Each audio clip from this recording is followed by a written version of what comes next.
ne précise pas, dans le cadre de ce plan, la manière dont on va pouvoir effectivement mettre en place ce veto climatique.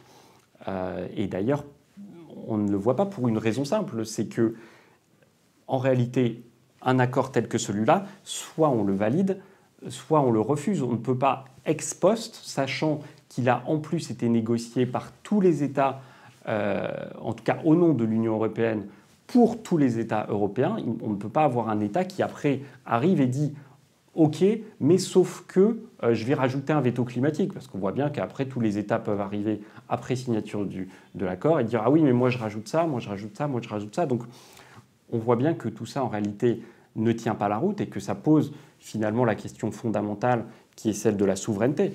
C'est-à-dire, la France a-t-elle encore la possibilité, à elle seule, de modifier cet accord, sachant que ce n'est pas elle qui est la négociatrice? Et la réponse, évidemment, est non.